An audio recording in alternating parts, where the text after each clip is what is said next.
নমস্কার দর্শক বন্ধুরা, অদৃশ্য বাণী চ্যানেলে স্বাগতম। আজকে আপনাদের সামনে যে বিষয়বস্তু নিয়ে আলোচনা করব তা হল শ্রী রামনবমী ব্রত কথা। শ্রী রামনবমী ব্রত কথা কি এবং কেন করবেন, কি উপকার পাওয়া যায়, তাহলে চলুন বিস্তারিত আলোচনাটি শুনি। হিন্দু ধর্মে চৈত্র মাসের শুক্লপক্ষের নবমী তিথি অত্যন্ত পবিত্র ও মহিমান্বিত দিন। এই দিনেই অযোধ্যার রাজা দশরথের গৃহে ভগবান বিষ্ণুর সপ্তম অবতার শ্রীরামচন্দ্র আবির্ভূত হন। তাই এই তিথি রামনবমী নামে পরিচিত। সারা ভারতবর্ষে এবং বিশ্বের নানা প্রান্তে ভক্তরা এই দিন উপবাস, পূজা, পাঠ ও ভজন সংকীর্তনের মাধ্যমে পালন করেন। রামনবমী শুধু একটি উৎসব নয়, এটি ধর্ম, আদর্শ, সত্য, ন্যায় ও ভক্তির প্রতীক। শ্রীরামকে মর্যাদা পুরুষোত্তম বলা হয়, কারণ তিনি জীবনের প্রতিটি ক্ষেত্রে আদর্শ রক্ষা করেছেন, আদর্শ পুত্র, আদর্শ ভ্রাতা, আদর্শ স্বামী ও আদর্শ রাজা হিসেবে। আশা করি ব্রত কথাটি আপনার ভালো লাগবে। রাজা দশরথের দুঃখ। অযোধ্যা নগরীর মহারাজ দশরথ ছিলেন ইক্ষ্বাকু বংশের এক পরাক্রমশালী ও ধর্মপরায়ণ রাজা। তার শৌর্য, বীর্য, ন্যায়পরায়ণতা ও প্রজাপ্রীতির জন্য তিনি সমগ্র আর্যাবর্তে প্রসিদ্ধ ছিলেন।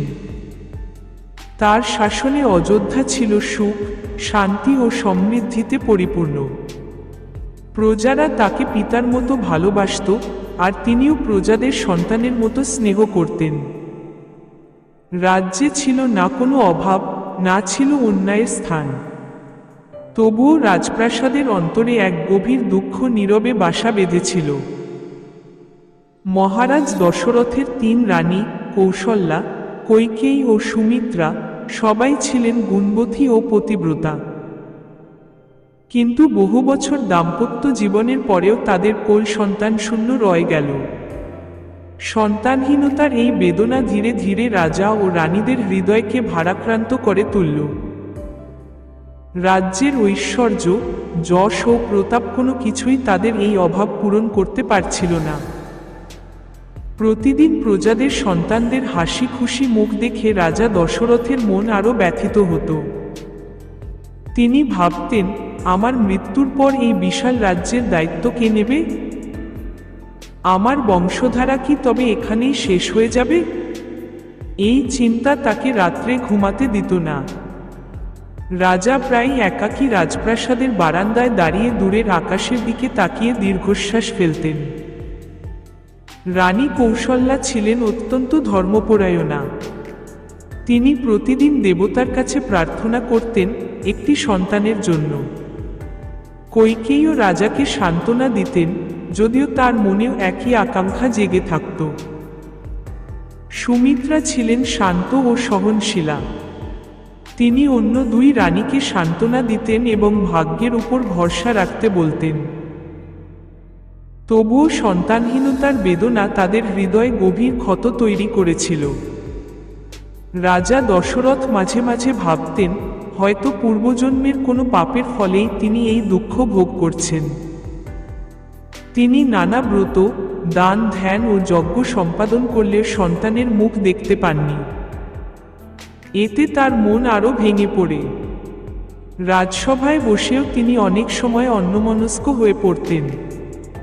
প্রজারা তার মলিন মুখ দেখে বুঝতে পারত, মহারাজের মনে কোনো গভীর কষ্ট রয়েছে।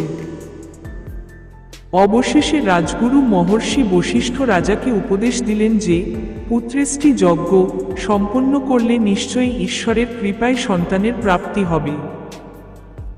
এই আশার আলো রাজা দশরথের হৃদয়ে নতুন করে আশাবাদ জাগিয়ে তোলে।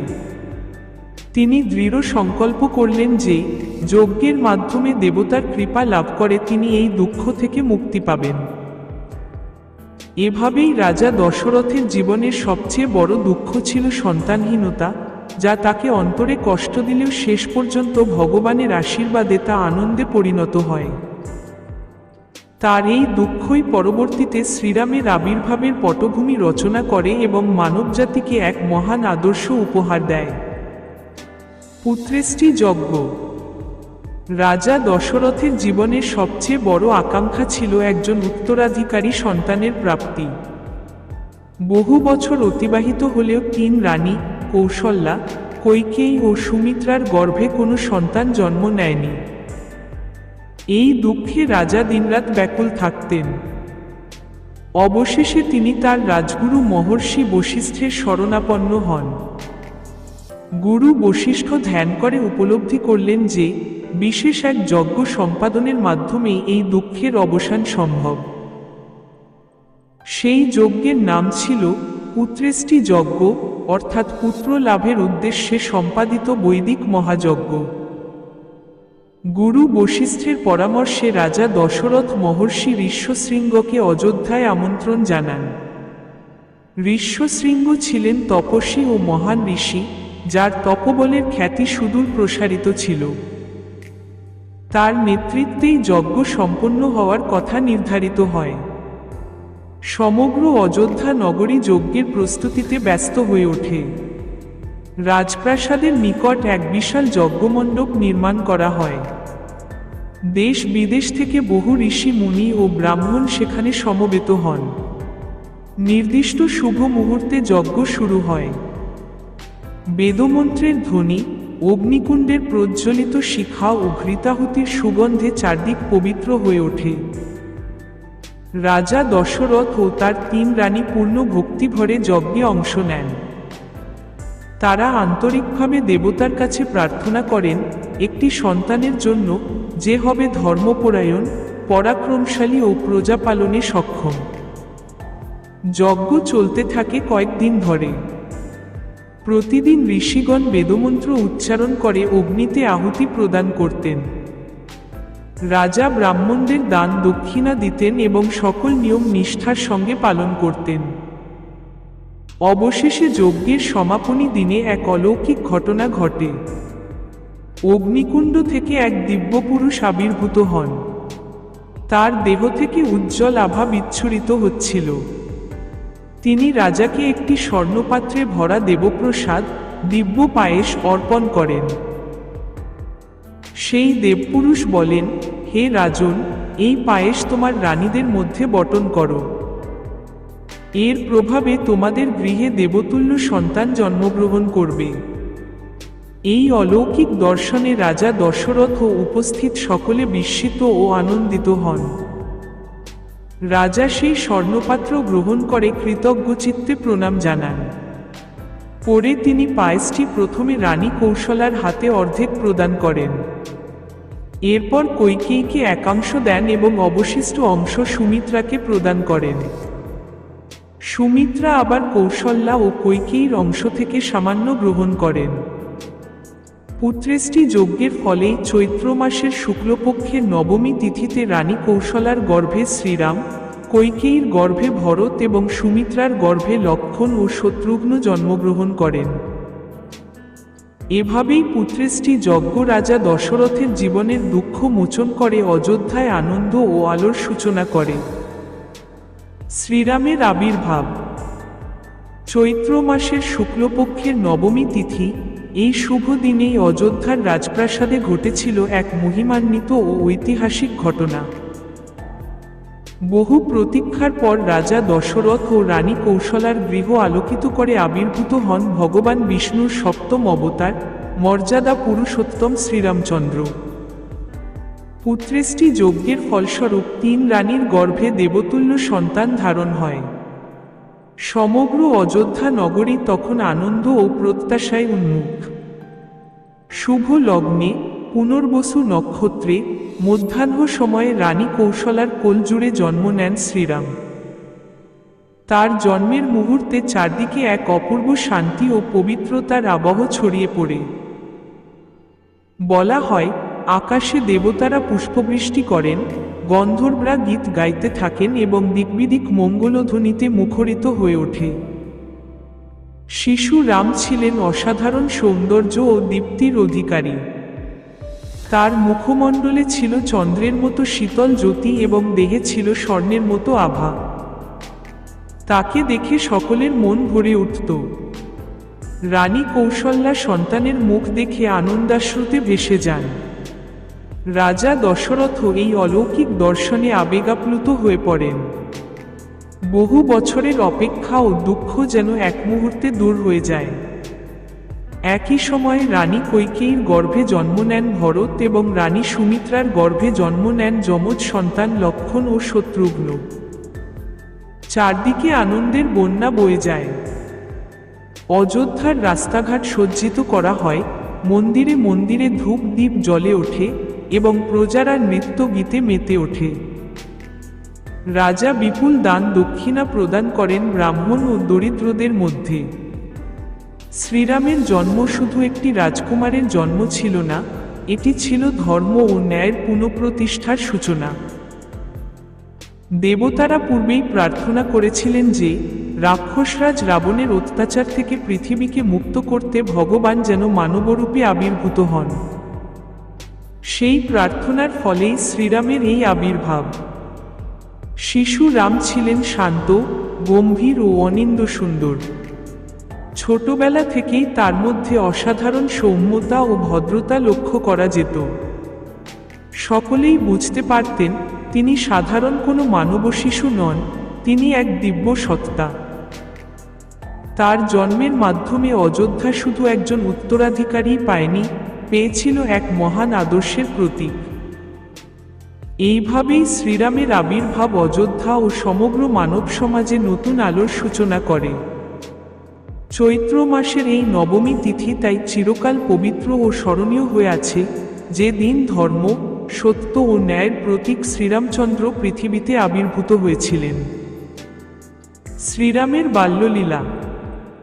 অযোধ্যার রাজপ্রাসাদে শ্রীরামের জন্মের পর সমগ্র নগরী আনন্দে ভরে ওঠে।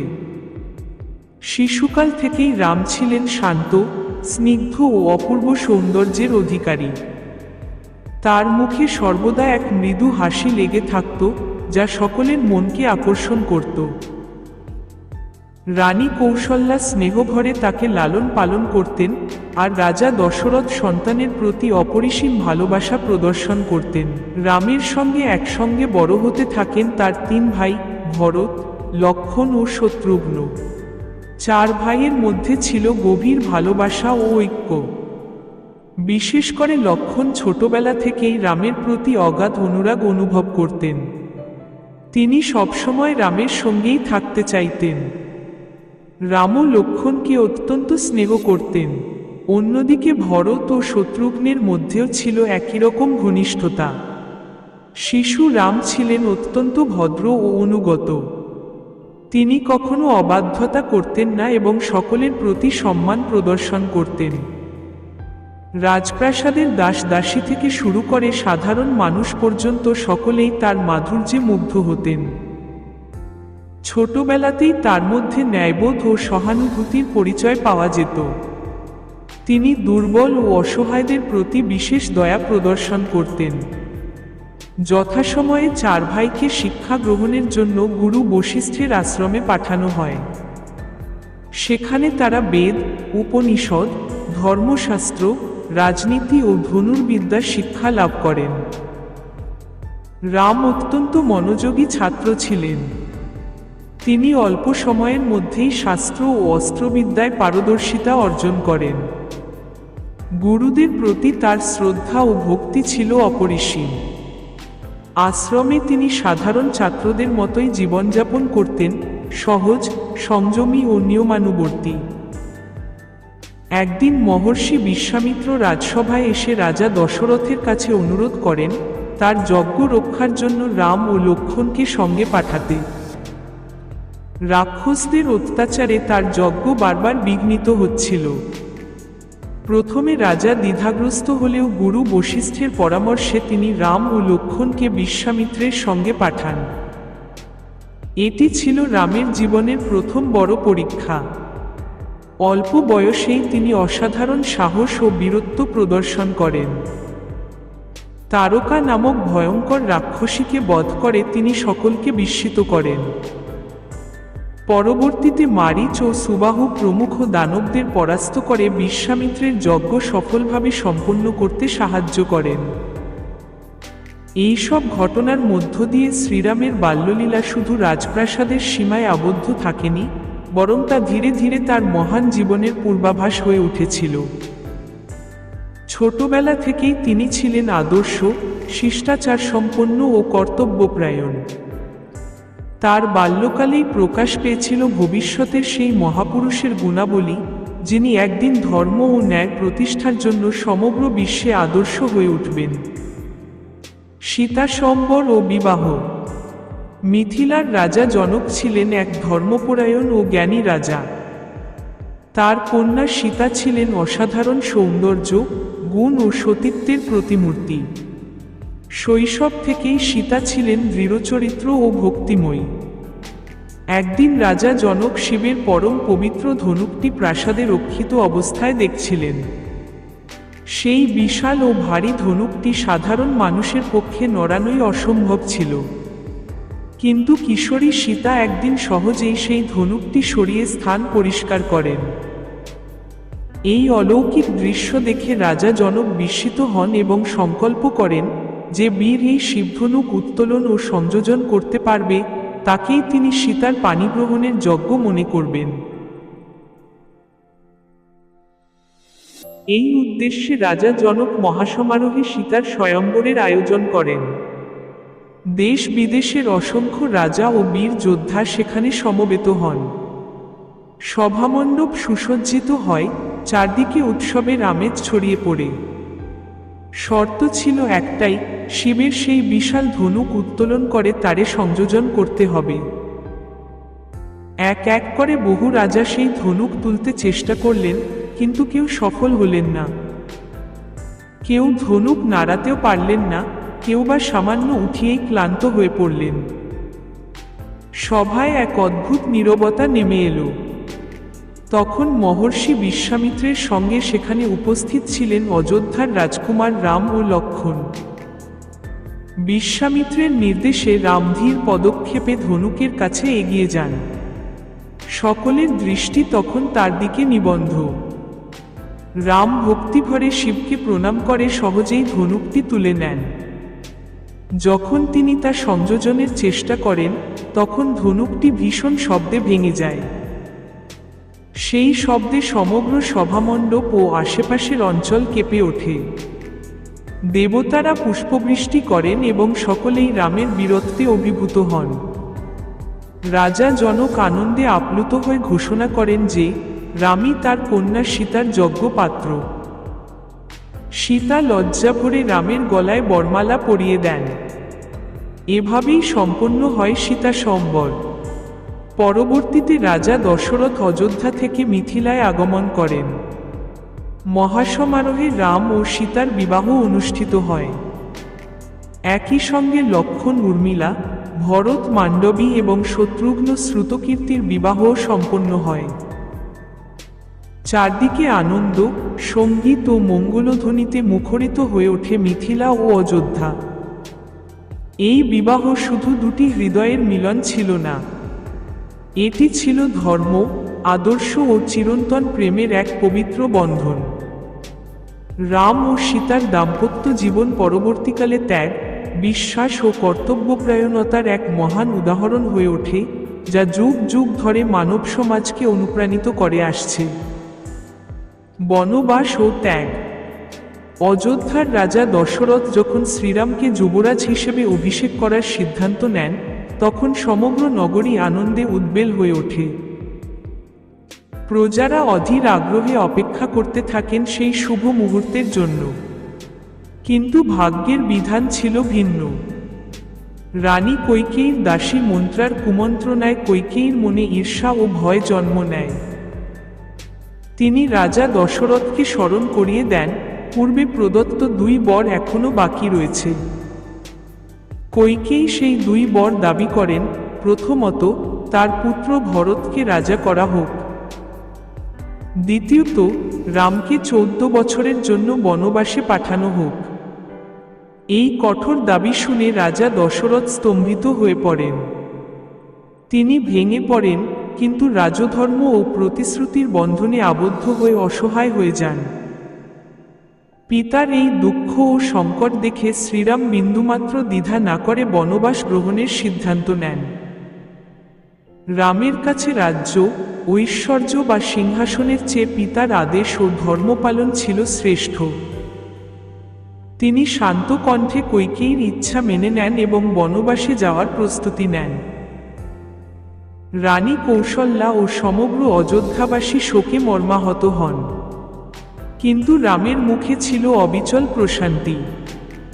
সীতা, যিনি সদ্য বিবাহিতা ও রাজকুমারী, স্বামীর সঙ্গে বনবাসে যাওয়ার দৃঢ় সংকল্প করেন। তিনি বলেন, স্বামীর যেখানে বাস সেখানেই স্ত্রীর স্বর্গ। লক্ষ্মণও বড় ভাইয়ের সেবা করার জন্য তাদের সঙ্গে যাওয়ার অনুরোধ জানান। এভাবে তিনজন রাজপ্রাসাদের বিলাস ত্যাগ করে বনের অনিশ্চিত জীবনের পথে যাত্রা করেন। অযোধ্যার মানুষ তাদের রথের পেছনে কাঁদতে কাঁদতে চলতে থাকেন। কেউই প্রিয় রামকে ছেড়ে থাকতে চাইছিলেন না। রাম তাদের সান্ত্বনা দিয়ে ফেরত পাঠান। এই দৃশ্য ছিল এক গভীর ত্যাগ ও কর্তব্যপরায়ণতার প্রতীক। বনবাসের জীবনে রাম, সীতা ও লক্ষ্মণ কঠোর তপস্যাময় জীবনযাপন করেন। তারা বনে বনে ঘুরে বিভিন্ন ঋষি মুনির আশ্রমে অবস্থান করেন। রাম রাজকীয় জীবন ত্যাগ করে সাধারণ মানুষের মতো জীবনযাপন করেন। তিনি সর্বদা ধর্মপালন ও সত্যের পথ অনুসরণ করেন। এই বনবাসের ঘটনা শ্রীরামের চরিত্রের মহানতা প্রকাশ করে। তিনি প্রমাণ করেন যে সত্য ও প্রতিশ্রুতি রক্ষার জন্য যে কোনো ত্যাগ স্বীকার করা উচিত। তার এই ত্যাগ মানব সমাজে আদর্শ স্থাপন করে। 14 বছরের বনবাস শুধু একটি শাস্তি ছিল না, এটি ছিল এক মহৎ ধর্মযাত্রা, যা পরবর্তীতে রাবণবধ ও ধর্ম প্রতিষ্ঠার পথ সুগম করে। শ্রীরামের বনবাস আমাদের শেখায়, জীবনে যত বড় সংকটই আসুক না কেন, ধর্ম ও কর্তব্যের পথ থেকে বিচ্যুত হওয়া উচিত নয়। তার ত্যাগ চিরকাল মানব সমাজে এক উজ্জ্বল আদর্শ হয়ে থাকবে। রাবণ বধ ও ধর্ম প্রতিষ্ঠা। 14 বছরের বনবাসকালে এক ভয়াবহ ঘটনা শ্রীরামের জীবনে নতুন অধ্যায় সূচনা করে। লঙ্কার রাজা রাবণ, যিনি ছিলেন পরাক্রমশালী কিন্তু অহংকারী ও অধর্মাচারী, কৌশলে সীতাকে অপহরণ করে লঙ্কায় নিয়ে যায়। এই অপহরণ শুধু এক নারীর প্রতি অন্যায় ছিল না, এটি ছিল ধর্ম, ন্যায় ও মানবিক মর্যাদার বিরুদ্ধে এক চরম আঘাত। সীতাকে উদ্ধারের জন্য শ্রীরাম সংকল্পবদ্ধ হন। পথে তিনি বানররাজ সুগ্রীবের সঙ্গে বন্ধুত্ব স্থাপন করেন এবং ভক্ত হনুমানের সঙ্গে সাক্ষাৎ করেন। হনুমান তার অসাধারণ শক্তি ও ভক্তির পরিচয় দিয়ে লঙ্কায় গিয়ে সীতার সন্ধান পান। তিনি রাবণের সভায় রামের দূত হিসেবে উপস্থিত হয়ে সতর্কবার্তা দেন, কিন্তু রাবণ অহংকারে তা উপেক্ষা করে। এরপর রাম ও লক্ষ্মণ বানরসেনা নিয়ে সমুদ্র তীরে পৌঁছান। নল নীলের সহায়তায় সমুদ্রের উপর সেতু নির্মাণ করা হয়, যা রামসেতু নামে পরিচিত। সেই সেতু পার হয়ে রামের বাহিনী লঙ্কায় প্রবেশ করে। শুরু হয় ভয়ঙ্কর যুদ্ধ। এই যুদ্ধে রাবণের পুত্র ইন্দ্রজিৎ, ভাই কুম্ভকর্ণ সহ বহু বীর যোদ্ধা নিহত হয়। লক্ষ্মণ ইন্দ্রজিৎকে পরাস্ত করেন এবং হনুমান অদম্য সাহস প্রদর্শন করেন। যুদ্ধের প্রতিটি পর্যায়ে রামের ন্যায়পরায়ণতা ও ধর্মনিষ্ঠা প্রকাশ পায়। তিনি কখনো প্রতারণার আশ্রয় নেননি, বরং সত্য ও ন্যায়ের পথেই অগ্রসর হয়েছেন। অবশেষে আসে রাম ও রাবণের মুখোমুখি সংঘর্ষের দিন। রাবণ ছিল দশমুখী, অসীম শক্তির অধিকারী এবং বহু বরপ্রাপ্ত। যুদ্ধক্ষেত্রে দুই মহাবীরের সংঘর্ষে আকাশ বাতাস কেঁপে ওঠে। দীর্ঘ ও কঠিন যুদ্ধের পর রাম ব্রহ্মাস্ত্র প্রয়োগ করেন। সেই মহাশক্তিশালী অস্ত্রে রাবণ নিহত হয়। তার পতনের সঙ্গে সঙ্গে অধর্ম ও অহংকারের অবসান ঘটে। রাবণ বধের মাধ্যমে শ্রীরাম শুধু নিজের পত্নীকে উদ্ধার করেননি, তিনি সমগ্র বিশ্বে ধর্ম প্রতিষ্ঠা করেছেন। লঙ্কার রাজ্য বিভীষণের হাতে অর্পণ করে তিনি প্রমাণ করেন যে ন্যায় ও সৎ চরিত্রই রাজত্বের প্রকৃত ভিত্তি। এই বিজয় ছিল সত্যের উপর অসত্যের, ন্যায়ের উপর অন্যায়ের এবং ধর্মের উপর অধর্মের জয়। রাবণ বধ মানব সমাজকে শিক্ষা দেয় অহংকার ও পাপের পরিণতি অবধারিতভাবে ধ্বংস। শ্রীরামের এই বিজয় আজও ন্যায় ও আদর্শের প্রতীক হিসেবে স্মরণীয় হয়ে আছে এবং যুগে যুগে মানুষকে সৎপথে চলার প্রেরণা যোগায়। রামনবমী ব্রতের মাহাত্ম্য। রামনবমী হিন্দু ধর্মের এক অত্যন্ত পবিত্র ও তাৎপর্যপূর্ণ ব্রত। এই দিনটি ভগবান শ্রীরামের আবির্ভাব তিথি হিসেবে পালিত হয়। চৈত্র মাসের শুক্লপক্ষের নবমী তিথিতে উপবাস, পূজা, জপ ও ভজনের মাধ্যমে ভক্তরা এই ব্রত পালন করেন। রামনবমী শুধু একটি ধর্মীয় উৎসব নয়, এটি সত্য, ন্যায়, আদর্শ ও ভক্তির প্রতীক। শাস্ত্র মতে এই দিনে ভক্তিভরে শ্রীরামের পূজা করলে জীবনের নানা দুঃখ কষ্ট দূর হয় এবং মন পবিত্র হয়। রামনবমীর উপবাস আত্মসংযম ও শুদ্ধতার প্রতীক। ভক্তরা ভোরে স্নান করে শুদ্ধ বস্ত্র পরিধান করেন, গৃহ বা মন্দিরে শ্রীরামের ছবি বা বিগ্রহ স্থাপন করে পূজা করেন। ধূপ, দীপ, ফুল, ফল ও তুলসী পাতা অর্পণ করা হয়। অনেকেই সারাদিন নির্জলা বা ফলাহার উপবাস পালন করেন। এই ব্রতের অন্যতম মাহাত্ম্য হল মানসিক ও আত্মিক উন্নতি।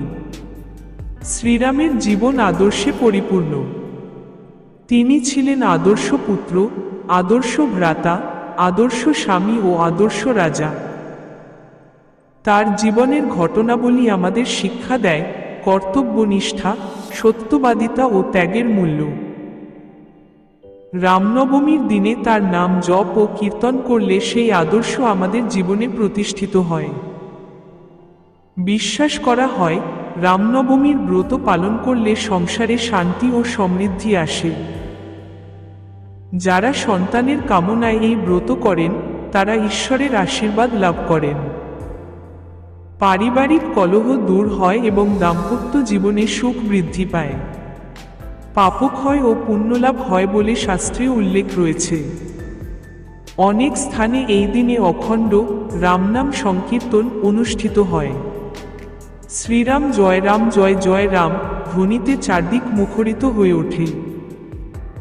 মন্দিরে মন্দিরে রামচরিত পাঠ ও রামায়ণ আলোচনা করা হয়। কোথাও কোথাও শোভাযাত্রা ও ধর্মীয় সাংস্কৃতিক অনুষ্ঠানও আয়োজিত হয়। রামনবমী আমাদের মনে করিয়ে দেয় যে ধর্ম ও ন্যায়ের পথে চলাই মানব জীবনের প্রকৃত উদ্দেশ্য। শ্রীরামের মতো আদর্শ চরিত্র অনুসরণ করলে ব্যক্তি ও সমাজ উভয়ই উন্নতির পথে এগিয়ে যায়।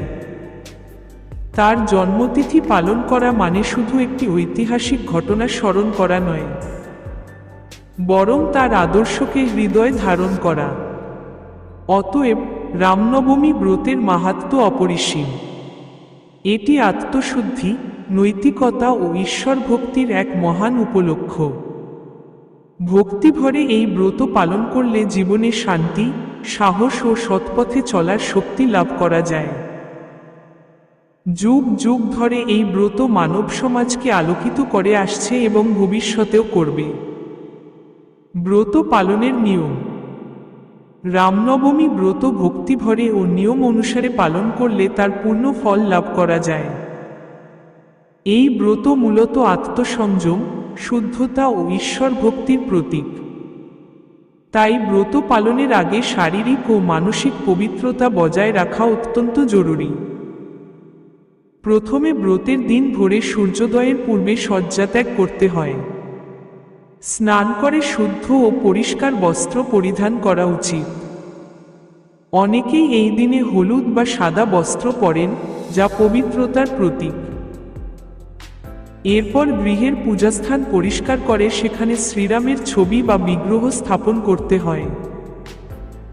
সম্ভব হলে রাম, সীতা, লক্ষ্মণ, হনুমানের মূর্তি একত্রে স্থাপন করা শুভ। পূজার জন্য একটি আসন গ্রহণ করে ভক্তিভরে সংকল্প নিতে হয়, আমি আজ রামনবমী ব্রত পালন করছি ভগবান শ্রীরামের কৃপালাভের উদ্দেশ্যে। এরপর ধূপ, দীপ, ফুল, ফল, তুলসী পাতা ও মিষ্টান্ন অর্পণ করা হয়। তুলসী পাতা বিশেষভাবে প্রিয় বলে মনে করা হয়। পূজার সময় রামচরিত পাঠ, রামায়ণের কাহিনী শ্রবণ বা শ্রীরাম জয় জয় রাম নামজপ করা অত্যন্ত ফলপ্রদ। অনেক ভক্ত সারাদিন নির্জলা উপবাস পালন করেন। কেউ কেউ ফলাহার বা নিরামিষ আহার গ্রহণ করেন। উপবাসের মূল উদ্দেশ্য হল ইন্দ্রিয় সংযম ও আত্মনিয়ন্ত্রণ। দিনভর যতটা সম্ভব শুদ্ধ চিন্তা ও সদাচরণে নিজেকে নিয়োজিত রাখা উচিত। রাগ, ক্রোধ বা অসত্য কথা বলা থেকে বিরত থাকা ব্রতের অংশ হিসেবে বিবেচিত হয়। দুপুরের সময়, যেহেতু এই সময়ে শ্রীরামের জন্ম হয়েছিল বলে বিশ্বাস করা হয়, তাই মধ্যাহ্নে বিশেষ পূজা ও আরতি করা হয়। অনেক স্থানে এই সময় ভক্তরা শঙ্খধ্বনি ও ঘণ্টাধ্বনির মাধ্যমে জন্মোৎসব উদযাপন করেন। প্রসাদ হিসেবে পায়েস, ফল বা মিষ্টি বিতরণ করা হয়। সন্ধ্যায় পুনরায় আরতি করে ব্রতের সমাপন করা হয়। এরপর ভক্তরা প্রসাদ গ্রহণ করে উপবাস ভঙ্গ করেন। কেউ কেউ ব্রতের শেষে ব্রাহ্মণ বা দরিদ্র ব্যক্তিদের মধ্যে দান দক্ষিণা প্রদান করেন, যা পুণ্যলাভের একটি গুরুত্বপূর্ণ অংশ। রামনবমী ব্রত কেবল আচার অনুষ্ঠান নয়, এটি ভক্তির গভীর প্রকাশ। নিয়ম মেনে ব্রত পালন করলে মানসিক শান্তি, পারিবারিক সুখ ও আত্মিক উন্নতি লাভ হয়। শ্রীরামের আদর্শকে জীবনে ধারণ করাই এই ব্রতের প্রকৃত সার্থকতা। অতএব শুদ্ধ মন ও নিষ্ঠার সঙ্গে রামনবমী ব্রত পালন করলে ভগবানের কৃপা লাভ হয় এবং জীবনে সত্য, ন্যায় ও শান্তির প্রতিষ্ঠা ঘটে। উপসংহার: শ্রী রামনবমী শুধু একটি ধর্মীয় উৎসব নয়, এটি মানবজীবনের আদর্শ ও নৈতিকতার এক চিরন্তন আলোকবর্তিকা। ভগবান শ্রীরামের জীবন আমাদের শেখায়, সত্য, ন্যায়, ত্যাগ, ধৈর্য ও কর্তব্যপরায়ণতাই জীবনের প্রকৃত ভিত্তি। তার প্রতিটি পদক্ষেপে ছিল ধর্মের প্রতি অটল নিষ্ঠা এবং মানব কল্যাণের ভাবনা। তাই রামনবমী পালন মানে কেবল তার জন্মতিথি উদযাপন নয়, বরং তার আদর্শকে হৃদয়ে ধারণ করা। শ্রীরাম ছিলেন এক আদর্শ পুত্র, যিনি পিতার আদেশ রক্ষার জন্য সিংহাসন ত্যাগ করে বনবাস গ্রহণ করেছিলেন। তিনি ছিলেন আদর্শ স্বামী, যিনি পত্নীর সম্মান ও সুরক্ষার জন্য রাবণের বিরুদ্ধে যুদ্ধ করেছিলেন। তিনি ছিলেন আদর্শ রাজা, যার শাসনামল রামরাজ্য নামে পরিচিত, যেখানে ন্যায়, শান্তি ও সমৃদ্ধি বিরাজ করত। তার এই গুণাবলী আমাদের সমাজে নৈতিক শক্তি ও আদর্শ প্রতিষ্ঠার পথ দেখায়। রামনবমীর ব্রত ও পূজা আমাদের আত্মশুদ্ধির সুযোগ এনে দেয়। উপবাস ও প্রার্থনার মাধ্যমে আমরা নিজেদের মনকে পবিত্র করি এবং জীবনের ভুল ত্রুটি থেকে মুক্ত হওয়ার চেষ্টা করি। এই দিনে রামনাম জপ, রামায়ণ পাঠ ও ভজন সংকীর্তন আমাদের হৃদয়ে ভক্তি ও শান্তি সঞ্চার করে। পারিবারিক ও সামাজিক জীবনে সুখ সমৃদ্ধি লাভের আশীর্বাদ পাওয়া যায় বলে ভক্তদের বিশ্বাস। আজকের যুগে, যখন সমাজে নানা অসত্য ও অন্যায়ের প্রভাব দেখা যায়, তখন শ্রীরামের আদর্শ আরও বেশি প্রাসঙ্গিক হয়ে ওঠে। তার জীবন আমাদের মনে করিয়ে দেয়, সত্যের পথ কখনো সহজ নয়, কিন্তু শেষ পর্যন্ত সেই পথই বিজয় এনে দেয়। রাবণ বধের মাধ্যমে তিনি প্রমাণ করেছিলেন যে অহংকার ও অধর্মের পতন অবশ্যম্ভাবী। রামনবমী আমাদের ঐক্য, ভালোবাসা ও ভ্রাতৃত্ববোধের শিক্ষা দেয়। এই উৎসব সমাজের সকল স্তরের মানুষকে একত্রিত করে। মন্দিরে মন্দিরে আরতি, শোভাযাত্রা ও কীর্তনের মাধ্যমে ভক্তরা আনন্দ ভাগ করে নেন। এই মিলনমেলা আমাদের মনে করিয়ে দেয় যে ধর্মের আসল উদ্দেশ্য হল মানবতার কল্যাণ। অতএব শ্রী রামনবমী আমাদের জীবনে আধ্যাত্মিক জাগরণ ও নৈতিক শক্তির উৎস। শ্রীরামের নাম স্মরণ করে এবং তার আদর্শ অনুসরণ করে আমরা ব্যক্তিগত ও সামাজিক জীবনে শান্তি ও উন্নতি লাভ করতে পারি। আসুন আমরা সকলেই এই পবিত্র দিনে আন্তরিকভাবে প্রার্থনা করি, শ্রীরাম জয় রাম, জয় জয় রাম। যেন তার কৃপায় আমাদের জীবন সত্য, ন্যায় ও ভালোবাসায় পরিপূর্ণ হয়ে ওঠে। আপনারা যদি এই ধরনের জ্ঞানগর্ভ আলোচনা পছন্দ করেন, তাহলে আমাদের ইউটিউব চ্যানেল অদৃশ্য বাণী সাবস্ক্রাইব করতে ভুলবেন না। লাইক করুন, শেয়ার করুন এবং কমেন্ট করে আপনার মতামত জানান। ভালো থাকুন, সুস্থ থাকুন। ধন্যবাদ।